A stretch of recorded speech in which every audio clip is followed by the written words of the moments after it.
Olá malta, sejam muito bem-vindos. O tema hoje é queda livre, AL 1.1 Física de 11º ano. Podemos começar por observar aqui uma figura representativa da montagem experimental, onde se destacam as duas células fotoelétricas, que estão aqui. Como iremos ver, a velocidade da esfera e ou tira só irá ser determinada através da leitura de ΔT na nossa célula fotoelétrica B, ou segunda célula. A primeira célula servirá para, em conjunto com a segunda célula, determinar o tempo de queda. De referir ainda que a determinação do diâmetro da esfera, ou largura da tira, é uma medição direta e com recurso a um instrumento analógico, seja ela a régua ou a craveira. Enquanto a determinação de ΔT irá ser feita recorrendo a um instrumento digital, pode ser o nosso cronómetro ou pode ser qualquer outro dispositivo eletrónico, embora, neste caso, a medição seja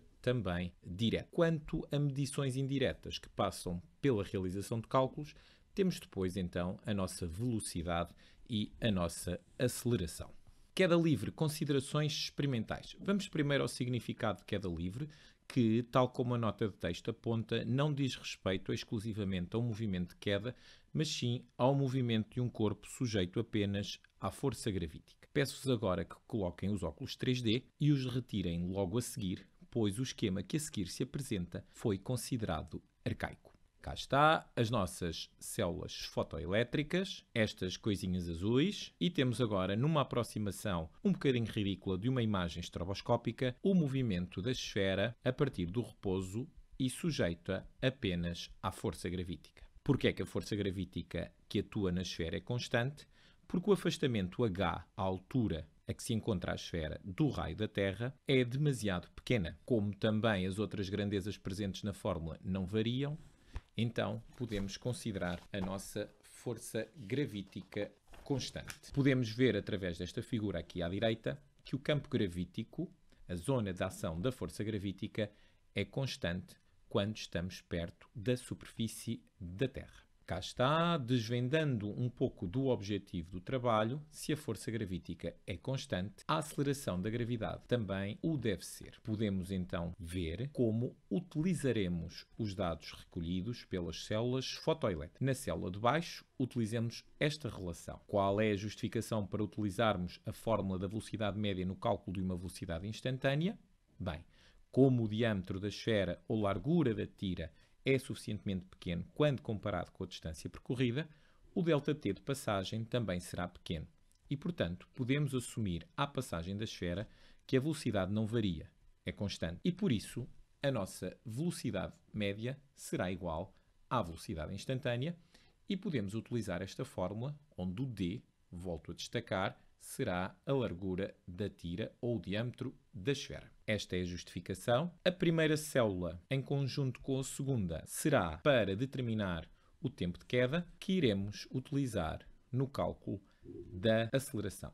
Destaco aqui, nesta relação, que a variação da velocidade é estimada admitindo que a esfera parte do repouso, portanto, velocidade inicial zero. Aqui será o meu ΔV e este ΔT de queda, ou a leitura de ΔT realizada entre estas duas células. Nesta AL é requerida a aplicação de desvio percentual e erro percentual. Penso que as fórmulas são bastante diretas, mas destaco que, obviamente, o desvio só pode ser calculado quando é feita mais do que uma medição. Temos o exemplo do cálculo que a seguir se apresenta. Cá está, o cálculo do meu desvio percentual. Reparem, realizei primeiro aqui a média, tendo em conta as diferentes medições. Calculo o desvio máximo, que eu aqui só faço um, porque sou muito esperto e descobri que esta seria o meu desvio máximo. E depois vou dividir o desvio pelo valor médio, multiplicar por 100, já que é um desvio percentual, e obter este resultado.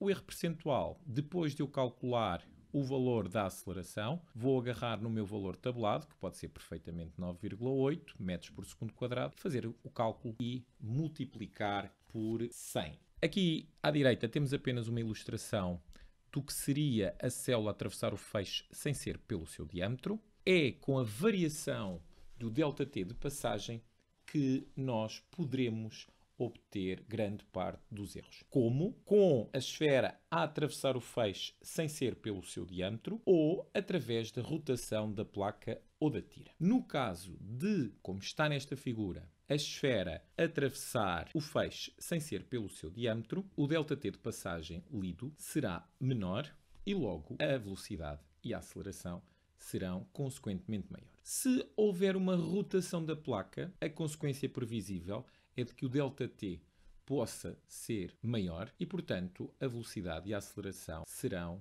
menores. Se a esfera sofrer algum impulso e a velocidade inicial for diferente de zero, tal irá afetar também o ΔT de passagem, mas também o ΔT de queda, influenciando, neste caso, por excesso, os valores de V, velocidade, e A, aceleração. Erros sistemáticos, como o facto do mesmo aluno com o seu probleminha de visão largar a esfera de uma posição diferente da ideal, vão afetar a exatidão. Erros aleatórios, como variar a velocidade inicial ou a altura de queda nos diferentes ensaios, afetam a precisão dos resultados. Volto a destacar que é, sobretudo, ao nível do ΔT de passagem, que se analisam os erros. O facto de o D ser maior ou menor não é substituível na expressão, mas influenciará o ΔT de passagem. Aproveito, porque tenho aqui um espacinho, para demonstrar, antes da realização da prática, através da relação da segunda lei e da lei gravitacional, a conclusão de que a aceleração da gravidade depende apenas da massa do planeta que exerce a força e da distância do corpo à superfície deste. Como o R praticamente não se altera, como já vimos, então o resultado é que esta aceleração tem tudo para ser constante. Na análise do movimento, vamos então recorrer à nossa montagem 2D. Temos então as nossas células fotoelétricas, o movimento descendente da esfera, a variação da sua velocidade e a atuação da força gravítica, bem como da aceleração gravítica, previsivelmente então constante. Características deste movimento. Como nós vemos, a força gravítica tem o sentido negativo e é constante. A aceleração da gravidade tem o sentido negativo e é constante. E a velocidade tem também o sentido negativo, que é o sentido do movimento, e vai aumentando. Então, podemos classificar o movimento da esfera, este movimento de queda, como movimento retilíneo uniformemente acelerado. Reforço, uniformemente significa aceleração constante. Gráficos possíveis para este movimento: gráfico velocidade-tempo, com um traçado deste género. Reparem, a velocidade vai aumentando no sentido negativo e o declive da reta, que representa uma aceleração constante, é negativo, o que dá o sinal à aceleração. Portanto, o nosso gráfico aceleração-tempo revela-nos uma aceleração de sinal negativo, mas constante. Equações do movimento, adaptando as equações gerais às condições da queda da esfera. Destaca-se a posição 0 como posição final e a inexistência de V0 e o sinal da aceleração, que é a gravítica. Reparem então, este será a minha posição de chegada, o y0 acaba por ser a minha altura e cá está o sinal da aceleração da gravidade. No que diz respeito à equação das velocidades, temos então a inexistência de V0 e cá está o sinal da aceleração gravítica. Como extra e instrumento de análise, dentro da definição de queda livre, podemos analisar o lançamento vertical. Temos então as nossas células fotoelétricas, o movimento agora ascendente da esfera, a variação, diminuição da sua velocidade, até ao ponto mais alto em que a velocidade é zero, a atuação da força gravítica contrária ao movimento e, novamente, uma aceleração da gravidade previsivelmente constante. Podemos ainda falar sobre as características do movimento: força gravítica com sentido negativo e constante, aceleração da gravidade com sentido negativo e constante e a velocidade com o sinal positivo a indicar-me o sentido do movimento. Ora, graças aos sinais contrários de força e aceleração da gravidade versus velocidade, podemos classificar este movimento como um movimento retilíneo uniformemente retardado. Passamos aos gráficos. Gráfico velocidade-tempo. um traçado que exibe uma diminuição da velocidade. Sistematizando, o declive dá-me a noção de uma aceleração constante e o sinal, graças ao declive negativo, é também negativo para a minha aceleração. Revela-se num gráfico aceleração-tempo que temos uma aceleração de sinal negativo, mas constante. Finalmente, as equações do movimento adaptadas a esta situação. Destaque vai para a manutenção do sinal da aceleração, aqui devia estar um A, e o facto de agora nós termos uma velocidade inicial, já que a bola teve que ser lançada. Cá está a alteração, temos então a nossa velocidade inicial e temos a nossa aceleração da gravidade com o respectivo sinal. E pronto, malta.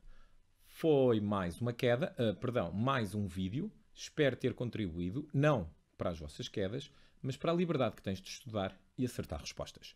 Tchau!